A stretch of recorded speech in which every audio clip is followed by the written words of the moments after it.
unheard 1965 David Bowie recordings. But there's a little twist. Jimmy Page. Liam Gallagher goes round to Knowles, and they're there, sat there, talking away, and he gets up, Liam goes to the fridge, and in the fridge there's a bottle of champagne open with a spoon in it. Okay. So, unannounced, Sting and this character goes back to the studio and meets Miles. So he says to me, Michael, would you do some singing for me on a Miles Davis recording session? As soon as Sting steps through the door, shuts the door behind. And it's said that after it's the first time he's changed his Stratocaster guitar strings in 25 years. Really? Yeah. Well, he had somebody else do it for him. Dirty beast. Kinks. They were falling out, they were cantankerous, they were awkward, demanding. So he goes on these chat shows and falling out with everybody, the people that were bringing him over there to play on their shows. They even got to fisticuffs with some technical staff that were around in the studios. Bonnie Tyler. Poor old Bonnie. Poor old Bonnie. Yeah. She died. Yeah. Unfortunately, she did. Yeah. However, Great voice. raspy. Distinctively raspy. Yeah. She had a really good voice. Just on your cable a bit there. All right, I'm There you go. sorry. It's just It's not like holding your cable. there's nothing. Distinctively raspy. Last I heard, she was living on a barge in Wales. No, she lived in Portugal. Yeah, didn't she? yeah. And then I heard that when she died, she was in Portugal. So that barge has obviously gone far. I think they called it a canal boat. Anyway, Bonnie Tyler streams. Easy, Tiger. There's a bit Alan Partridge that was. Yeah. Bonnie Tyler streams Surge during solar eclipse. Oh. Ooh. Total Eclipse of the Heart. There we go. There we go. It took a minute, but it's something that, I get it. yeah, because of the eclipse we've had, although technically the UK only had, was it 75%, something like that? We got a smudge. We've got a smudge of it. Apparently, the best place to see it was Spain. Spain or And Iceland? Iceland, apparently. Iceland as well. I saw Spain. I weren't going to either. Oh, isn't that where Bjork did some type of a party? Oh, I don't know. I weren't invited. DJing. Yeah, well, she's from Iceland. Yeah. Is that where she did it? She's done a few. She does secret DJ sessions, but we are digressing from Bonnie Tyler here. Oh, right. Sorry. And a canal boat. Stay with me. So, Barge. Just keep it. for some reason, Try and keep on track, man. I can't see the link, but for some reason, Bonnie Tyler has been surging on Spotify because of the eclipse. Total eclipse of the heart, maybe? Yeah, you can see that Could be. radio stations would have been playing that. Did she plan it? That's what I want to know. What? To die? Would she I wouldn't have benefit thought so, from it? No. No. Radio stations would have been But playing it because it sort of links in and it's very predictable. You've got to ask yourself, it's coincidence, isn't it? Yeah, it is. Well, And wait a minute, Portugal, that's not far from Spain. No, it's not. It's next door. That's almost a total eclipse. Anyway, sorry about But- Bonnie Tyler. She's not the only one that benefited from that. All right. Because Bonnie Tyler, Total Eclipse of course, 94% in the UK, she went up by streams on Spotify. Right. And 14% worldwide. 14% worldwide. That's a Yes. big jump That's a big worldwide. Not this as big as this one. Oh, I hope. Pink Floyd, I've not heard that for a while. Dark Side of the Moon. Eclipse. Oh. Streaming went up worldwide by 594%. Really? Wow. And it's not as... Is it as like... Why are people just playing Eclipse related to music? That's weird. And Bill Withers, There was unfortunately Ain't No no longer Sunshine. with us. Ain't no sunshine anymore. Yeah, it's like, this is like radio that- stations are doing this, aren't they? that went you can up. hear it, can't you? That went up by 17%. Yeah. He's 23 or 24. They were the top three ones. Are people creating playlists or something like that? Is that what it is? Well, it just said that Spotify had data shows in the UK that during and leading up to the eclipse, the top three songs were Bonnie Tyler, Pink Floyd Eclipse, and Bill Withers' Ain't No Sunshine. I know. I know. I know. Bill Withers. Yeah, I know. 24 times he did it, I think. Is that what he did? Yeah, I think it was 24 times. Sure, he played it more than that. No, they actually, I know. I know. Oh, by the way. Oh, while you... Newsflash. Yeah, while you're... Yeah, newsflash. While you're thinking about subscribing and ringing that bell and doing all the things you should be doing, a big thank out to Eric Gallagher. Now, Eric Gallagher wins this year's Star Prize for giving us the best T-shirt logo. WWKMD, which otherwise means, what would Keith Moon do? What would Keith Moon do? What would he do? He did contribute on that one, and it was quite... Well done, Eric. Yeah. Well done, Eric. Love it. What would Keith do? What would Keith do? Unheard 1965 David Bowie recordings Never are heard going to of be released. Well, you won't have heard of them. Unreleased. Really? But there's a little twist. So this is in the time when he was calling himself David Jones. Yep. And guess who's playing guitar on this recording? Jimmy Page. Jimmy Page. He played on everything. Yeah, Jimmy Page is on some of these recordings on the unreleased music. So with David Jones and Jimmy Page. I bet that was the only time they played together. I think there's a couple of tracks. Yeah, but I don't think they played together after that. Well, they did hang out for a little bit, didn't they? They were both, well, they did, yeah, but they fell out together. They had a big cocaine fallout. Yeah. Fallout, rather. They spooked each other. They didn't speak for a long time. No. He frightened him to death, didn't he? Yeah. He put an X on him. Yeah. But yeah, I didn't know that he... Obviously, we knew that Jimmy Page played with everybody, but you just don't think that he would play with David Bowie. No. Metallica's on tour. Oh, sorry. Oh, sorry, I thought you'd done. Well, you have now. I left a brief second. Metallica's on tour, and one of the destinations was Ireland. So the first thing they did when they landed is they went straight to the statue of Phil Lynott for photos. Oh, yeah, they did play good. Whiskey in the Jar, didn't they? Yeah, they did, yeah. I thought, it's good, that. Well, well done. And they actually played, when they went to Cardiff, they played Delilah, which is banned in Cardiff. Why? Because of the violent connotations of the song. But why? Why? Delilah? Why? Delilah? Because of the violent connotations of the song. Yeah. Why? I felt the knife in my hand and she laughed no more. Yeah, but like, what's that got? Oh, no. They don't like in the stadium that they played. It's not to be banned. They're not to be played. Okay. Yeah, it's not playing on radio anymore, so it's not to be played in that stadium. But what did they do? They played it because it's too late. Then they played it. I think they've actually now just finished the tour off, haven't they? I don't know.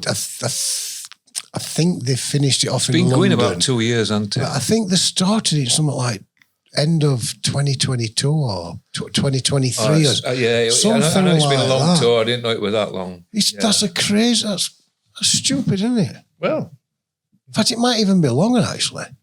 I don't know. I really don't know. I forgot what they call it now. They got it. We're named after the last album, isn't it? Yeah, we're at N17 or something. X17.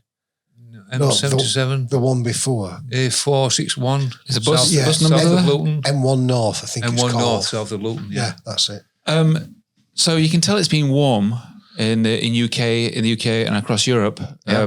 And one of the big clues that it's been warm is that when you get smoke on the water. And that one in Montreux. Funnily enough, yeah. After 33 years, Ritchie Blackmore, at 81 years old, has been he played the Wicked Wizard. The Wicked Wizard has been playing with Deep Purple. Yes. And it's said that after it's the first time he's changed his Stratocaster guitar strings in 25 years. Really? Yeah. Well, he has somebody else do it for him. Dirty beast. Apparently, he emailed one of them. I think I read it right. What, his guitar strings? He emailed somebody in the band and said... It was the singer, but I can't remember his name. I only live round corner. Gillan. Ian Gillan. Gillan wanted it. Yeah. I only live round corner. Do you mind if I call in and play a track with you? Why didn't you just walk round the corner and knock on the door? And Gillan, if it was Gillan, I can't remember which band member it said, and they emailed back saying, yeah, sure, just call in and have a play. I saw the clip. Thinking that there's no way he's ever going to come and do that. I saw the clip on YouTube when he explained that story. They're live on stage All right. Just got these two fumbling old men on stage holding each other up. It's basically. good though, isn't it? After all them years. Yeah, yeah. Well, he's just a strange character, Blackmore. And he's basically tripped himself up for the last 30 years. He always seems to stand on his feet, though, doesn't he? Well, I mean, he always does.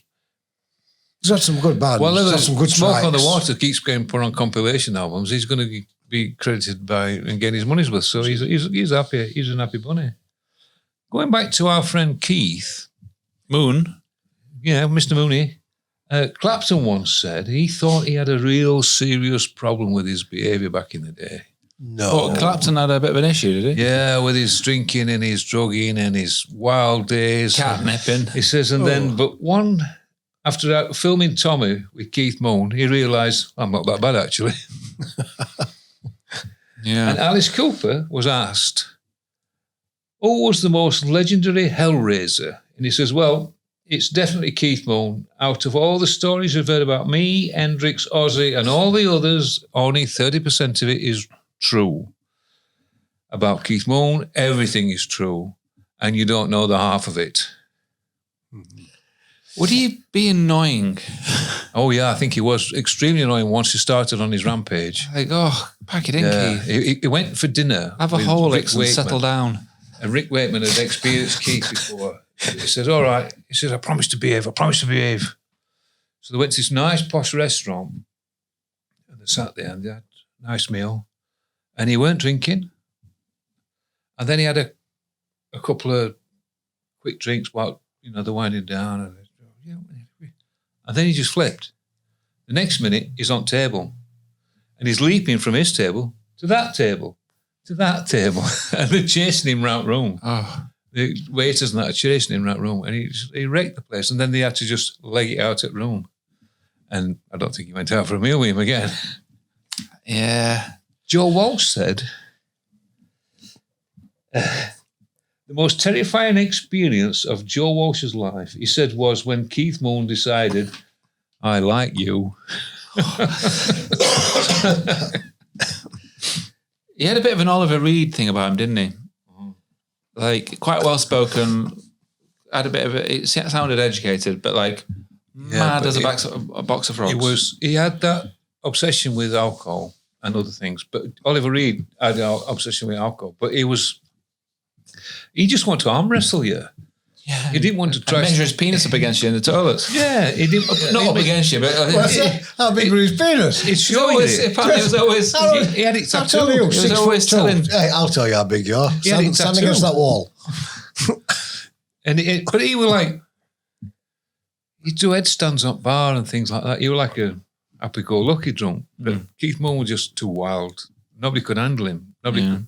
He must have got really on people's nerves. Yeah, I'd have given him a wide berth. Yeah, a lot of people did. Yeah. You had to.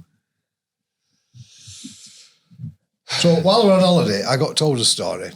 And I mean, you two might have heard it before, but I hadn't, and I found it very funny. But I also thought, no, that can't be true. I don't believe that for a minute. So I went and it is actually true.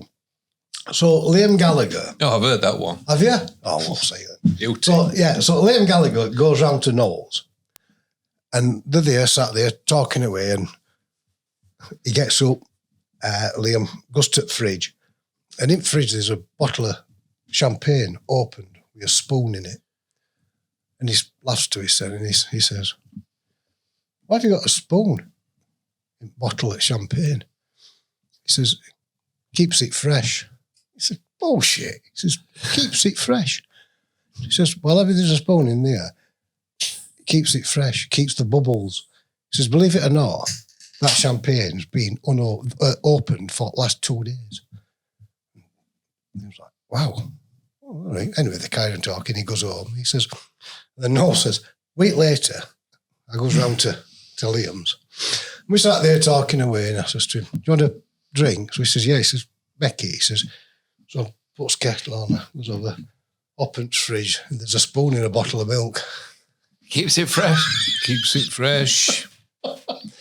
He weren't the brightest one back in the day, were he? No. See, I thought, I don't believe that for a minute. But there's actually an interview on YouTube where him actually telling his story. And I thought, my God, that's brilliant. Two rough-ass lads from Manchester having a bottle of champagne in the fridge to start with. Wow, yeah, but Oasis, when they were big. A few beers maybe, but... A few beers. It's Noel, isn't it? He thinks he's a bit above him, son. He thinks he's above himself? Yeah. Yeah. I've grown actually to not dislike him as much as I used to. You've warmed to them. Yeah, I've warmed to him. Yeah, I have. Liam's still the difficult one. I'm still Noel he's actually got, he speaks what he thinks. He's got no filter. No. Liam's even worse with it. But he's quite funny, Noel. Even was it the Rick Beato thing? There's a thing where he's asking some guy about like I think there's some guy who worked for the Rolling Stone magazine. He's like Rick Beato was asking him who was your favourite person to interview back in the day, and this guy went Noel Gallagher. Yeah, easy. It was always the funny one, and he'd give you a straight answer. He don't like sort of fudge around anything or make out. He's like, oh yeah, it's fame's just It's lovely. He loves every minute of it. They also, it's just tragedy, isn't it? I've just got what I wish for, and it's just I don't want it. You don't carry on like that. No. It won't do. So Oasis fans are building the Nebworth archive. So 30 years after the concert, fan footage and personal recollections have become historical evidence rather than mere souvenirs. Nebworth remains one of the defining mass culture moments of the 1990s. So rather than like what seems to be happening is because at that time there was more, it wasn't like it is now where everyone's got a mobile phone, but there was a lot of people had disposable cameras, they had camcorders, they had means of recording it to some capacity. And people are now, because of the internet, compiling all this information and creating their own like archive, like almost documentary archive, which digital scrapbook. That's a good one. A digital scrapbook, which is in a way a more accurate recollection of events, rather than it being like, history is written by the winners, rather than it being the band saying this is how it looked and how it sounded and blah, blah, blah. Now fans are now creating their own archives and documentaries and stories around an actual event. That's a good way of doing it. I like that. And I find I think given this now, it's made me think, I think like in the future, we're probably going to see more documentaries, almost like crime documentaries. Like where you see like body cams and things.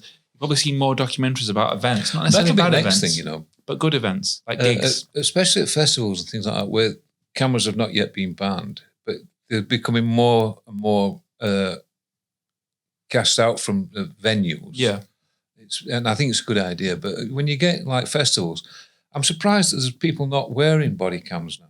That'll be the next thing. They do. They have the 360 things on a stick. And you get like YouTube channels where they'll like, I imagine there's some sort of AI involved, but they'll like painstakingly go through and they'll collect different camera phone footage on the internet of like, let's say, I don't know, a Madonna gig or whatever, and then they'll compile that into a set. So there'll be one song from one person, and then half of that song will be from another person, and then vice versa, and it'll go around from different people's songs from what they recorded. Yeah. So you've got like a phone recording of that set, which is not great quality by any means, but if you're desperate to watch that set. But sometimes that's appealing, isn't it? Sometimes it's appealing. Yeah. I know in the UK, there was a craze at one time where people walking around with Super 8 cameras, weren't there? And do it with Super 8 cameras, the old little cartridge things. I mean, that's got its own characteristics. Yeah, it's got a warmth of nostalgia to it. Yeah. There is a ban happening in the UK though about meta glasses. So Facebook meta glasses where they record. Oh yes, they're becoming popular, aren't they? Well, they're in the UK we're calling them the pervert glasses. Now, they do flash when you're recording, but I'm sure people find a way around that. But in public spaces, and if you think about like gigs and stuff like that, people just wearing glasses and recording the venue. Are these going to be legal or illegal? They're going to ban it in public spaces. Oh, right. I think you're allowed to buy them. Right. But you can't use them in public. But you could use them at a gig? No. You couldn't use them at a gig? Public space. But like you could put the glasses in a bag and then put them on. See, Like, given all the lights flashing, I don't think I was going to see you wearing these glasses. But they look like a chunkier version of these that I'm wearing. Slightly broader, and they've got a slightly bigger bridge up nose, but the cameras are here. Is it clear glass or is it like a sunglass? You can have sunglasses, clear glass, cycling ones, but it's. What's it do? Connect to like your phone or something? Connects to your phone, but you can record. You can just press a button and it records what you're looking at. Onto your phone. Is it? I don't know. Pervert. If I was to drop my glasses on the floor in a changing room and they went under a different cubicle, can you wear them on your shoe? I wear one on my penis. Don't say that way. It records from your glasses onto your phone. I think there's like a storage thing on your thing. Right. I think. Were you saying it were connected to your phone? I think it may be connected to your phone. It records to your phone. Like a smart doorbell connects to your phone, records on your phone. Similar principle, but in a school. You're going to buy a pair of you? No. You will. Next episode, you'll see him with his different glasses out, blinking away. Maybe. We looked a couple of years ago at the Ray-Ban music glasses that you can play your music through. Because it plays. Well, they're now just metal ones. You can play music and you can record. It's like plays bone in your skull, obviously, and you can hear it in your head. And how good's that going to be? Is it that good? And they're like a bigger version of these. Bone conducting. And then you're going, skipping tracks. Is that what they are brilliant, aren't they? Yeah, they're very good. They're really, really good. Yeah. So you could wear a pair of glasses and you can be listening to your music. Nobody would know because you can hear it. Only you can hear it. You'll see like a text notification. And the quality of sound is very, very good. Yeah. And they could have one on your shoe and you can be listening to it. So your feet can hear it? You know, you must have asked yourself, I know you've asked yourself this. Kinks, why did they never become the global phenomenon they seem to be? They're held in very high regard in UK, but they never... Great band. Never got the same sort of status on a global sense, did they? I think it's because they lent too much into being regional. No. All right. Well, they were riding high in America back in 60... I'm going to forget the date now, so I want to say 64, 66, somewhere around there, 66. They had 2 records, maybe 3 records in the American charts, Billboard 100. So what do? You go over to America to tour. So they went over to America to tour. Now, back at that particular time, a lot of strife between the 2 brothers, but they were really the Oasis of their day.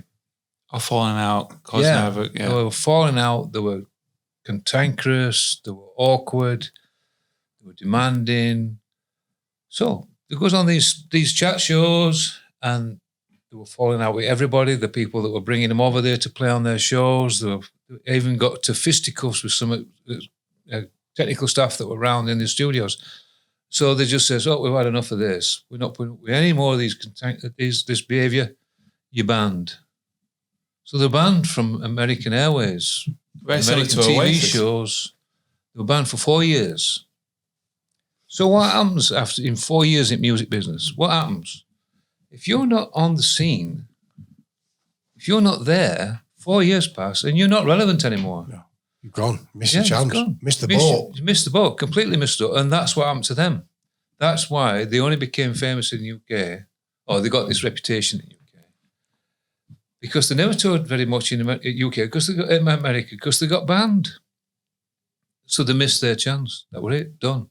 Had they not been so smart-assed, there would have been huge. But do you not think that the Kinks sound very much like London, England? Yeah, that's what Americans wanted. The Beatles didn't sound like,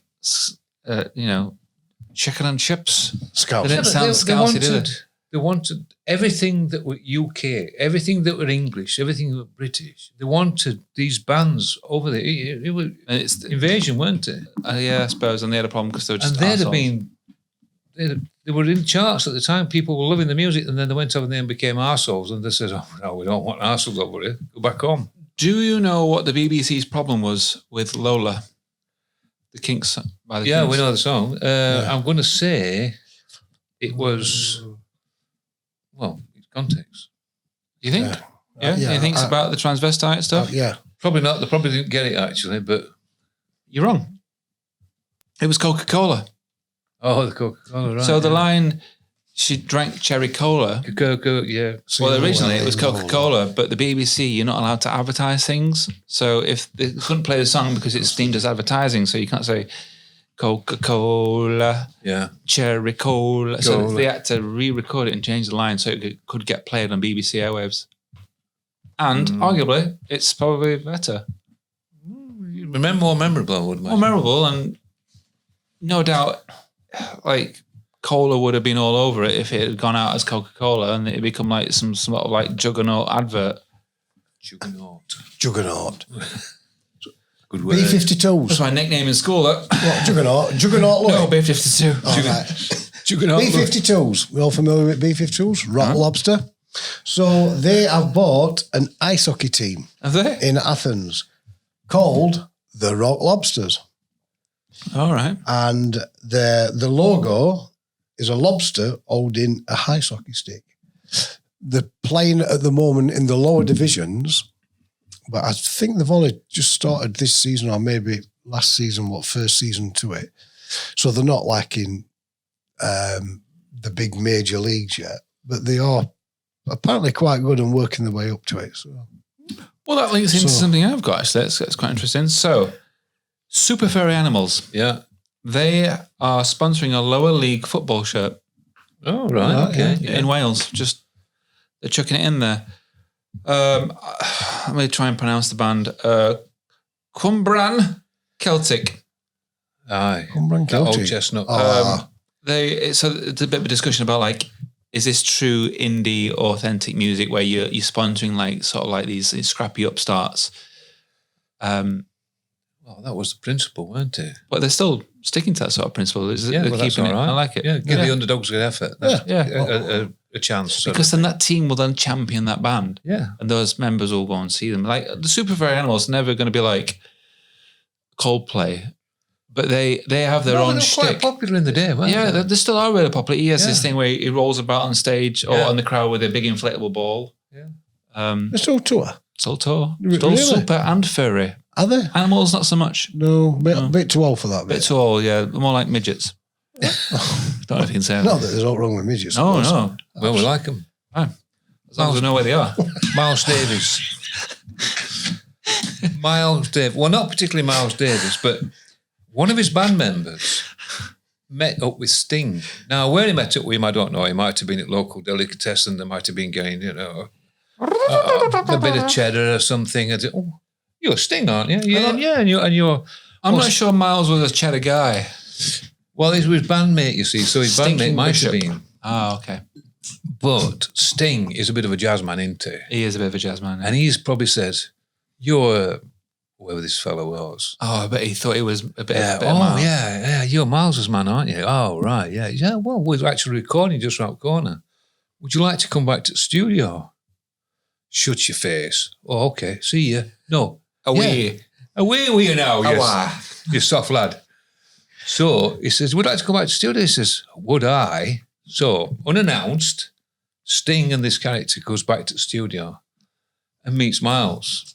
Oh, you're the old Stingy baby, eh? All right. So he sets me a mic up. Would you do some singing for me? He said, yeah, he sets me a mic up. On a Miles Davis track? On a Miles Davis recording session. Okay. Sets him a mic up. He thinks he's just fell into his, ideal world because he's a bit of a jazz man. He says, Thunderstruck. Yeah, and he says, right, I want you to sing whatever. So he's there. Every breath. You don't sing that. So he's done his little vocal bit. He goes, no, wait, no. I'm wanting... It's not what I'm looking for. Stand a bit further back from the mic. Stands a bit further back from the mic. Messaging. He didn't sing that either. So, and it's like, no. I'm not, it's not what I'm looking for. Bit further.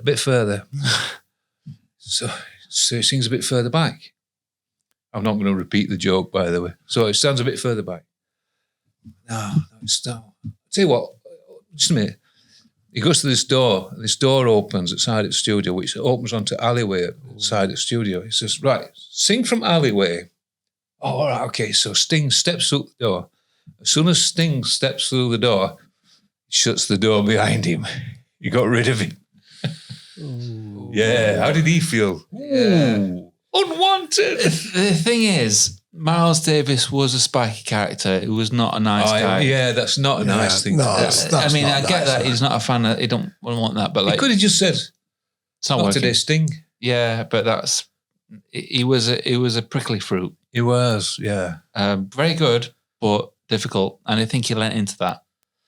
Or it might have been the drugs, No. Or both. or both. Yeah. Maybe. Because he'd already got that reputation. Yeah. He would be late in his career, so he's thinking, I'm going to play on that. And that probably where that came from. Yeah. But it's, Still shy. yeah, it's a bad one. Even to Sting. It's a you bad know. one. Yeah. Yeah. Anybody else but Sting. Piss poor that. No, Daniel O'Dowd, maybe, but not Sting. No, Sting. No. I thought it was His a bit brother's of a milkman. I thought it was a bad one. So the Reytons, or the Reytons, if we call them round these parts. Ratings, aren't they? So they've claimed the second UK #1 album, the Rotherham Band self-released album, flew straight in at #1 and topped the official vinyl charts as well without a mainstream radio support, which I think is bloody good. Bloody good. Bloody good. well done. Bloody good. Well done, boys. Wasn't they in Rotherham Town Centre 2 days ago? Something Oh, I don't like know. that? Don't know. They made an appearance. What were they doing? Cleaning streets? I don't know what they were One of doing. them was at I Rugby just- Club one the other day. Oh, they were just sweeping. I as thought they well. were just sweeping and emptying, putting new bin bags in. I didn't know. But yeah, I think they were in Rotherham Town Centre making an appearance for, I don't know if they were, Opening a shoe zone. maybe. Could have been. But no, I thought that were good, that. Straight in at #1, second album. No radio airplay. What sort of Carrying all that weight. They're a little bit... what chart? aren't they? No, so but what chart is it? Do we know? The official... they've gone straight in at #1 on the album chart. UK Is album it the streaming national UK one? chart. Yeah, Oh, right, okay. UK #1 album chart. That'll do. That'll do. And they've Any also, #1 is a good and they've #1. also the #1 Apart from if you aim topped for number 2. official vinyl charts. Yeah. Well done to Reytons. Yeah. That's a Reyton to Reytons. Reyton. And on that note, Goodbye.